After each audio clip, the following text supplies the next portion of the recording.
Hi guys, my name is Yulia. I'm founder of English student-to-student startup that helps people around the world communicate confidently in English with anyone. And today I want to tell you about one mistake that my users make, why it's important, and how to avoid it. First of all, I want to tell you why I care about this mistake, why it's actually important. I don't think that all mistakes are equally important. There are, broadly speaking, two categories of mistakes. Those that impede, meaning that break up communication, and the mistakes that do not impede, meaning mistakes that do not break up communication. They may sound inaccurate, but they are still okay for speaking with people. What I mean by this example, if you say, my friend play the guitar every day, this is not correct. This is a mistake because you need to add s to the verb in present simple tense form when you speak about third person singular, like he, she, or it. So you have to say that my friend plays the guitar, not my friend play the guitar. But for me, this is not a horrible mistake that is worth shooting a video because it does not break up the communication. People still understand you if you say he played the guitar. Nobody will judge you all that much, you know. I'm not a native English speaker myself. My first language is Russian. I learned English living in Russia. Now I live in Bali. That's why I'm surrounded by all these beautiful gods. This is Baron just behind me, protecting me and helping me shoot this video. But I understand that it's normal to make mistakes. People don't judge you, and I still speak English every day, make friends. I care and pay attention and help students with the mistakes that break up meaning. For example, if you want to speak about an animal, like in New Zealand there are many sheep, and you say, "Oh, what a cute sheep," it breaks down the meaning because ship with a short e, it's a vehicle that you use to travel by sea, right? And sheep with a long vowel e sound, that's already an animal. So I care mostly about the mistakes that break up the meaning when they are made. So turning back to countable and uncountable nouns, they actually can break up the meaning. And I will show you how and what to do to avoid it. But before we switch to that, let's actually review what this means, countable and uncountable nouns. Well, vowels are things that you use to describe reality around you and the words that answer the question what, like a phone or a pen or a hairbrush or hair. These are all nouns, and some of them are countable and some of them are uncountable. What does it mean? Well, those nouns that you can count, you can say 1, 2, 3, 4, 5, 6, 7, 8, 9, 10. These are countable nouns. For example, a pen, two pens, or a hairbrush, two hairbrushes. But water, for example, is already uncountable. You cannot say waters. And the way you use countable and uncountable nouns is different in every language. Every language constructs the world around differently, so you cannot memorize this by just translating directly from the first language. You just need to accept the way English describes the world, the way English uses countable and uncountable nouns. You just need to memorize it case by case. There's also a quick tip. Usually abstract nouns are uncountable, such as love, hate, friendship, and usually materials are also uncountable, such as stone, water, and paper.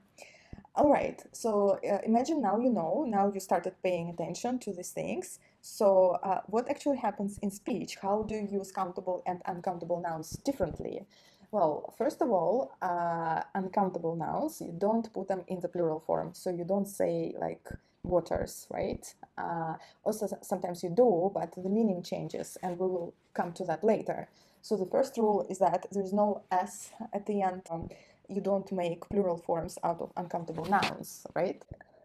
The next one is that you don't use a article with uncountable nouns. You cannot say a love, a water, but you can say a pen and a hairbrush. Why? Because a article is actually the reduced form of one. People used to say one pen, one hairbrush, but then it became a shorter form in the speech.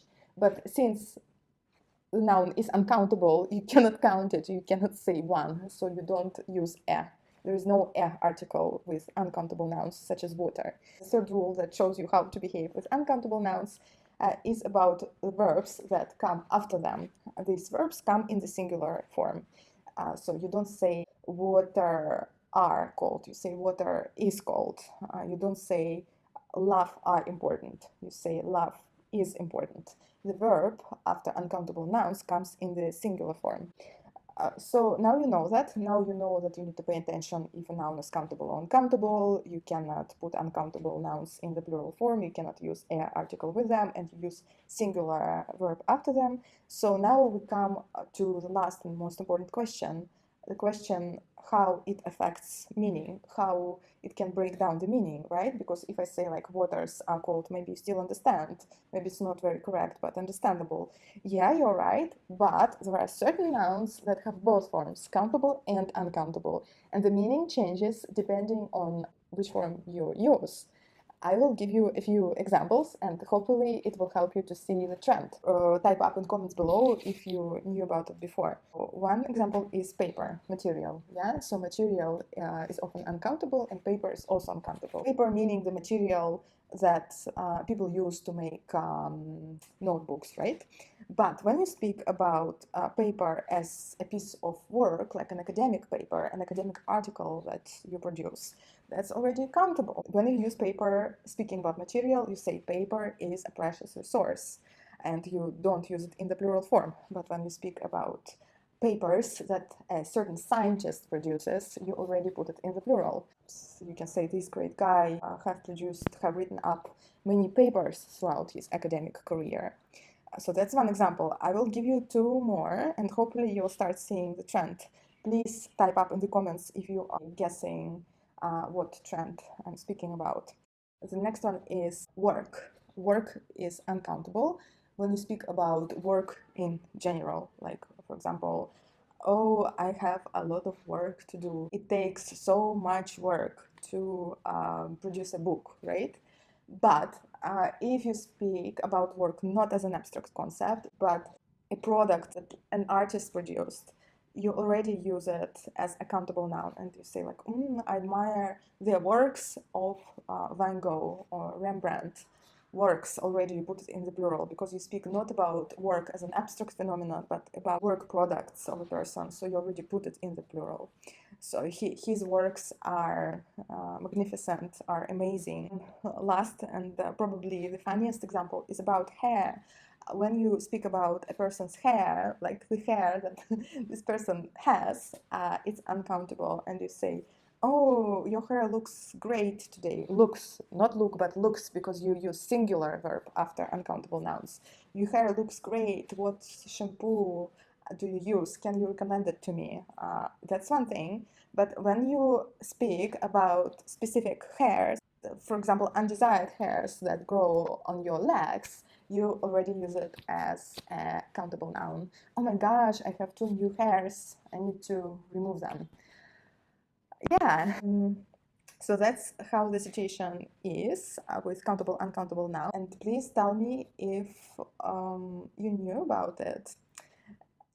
Please pay attention to whether a noun is countable or uncountable. Cheers.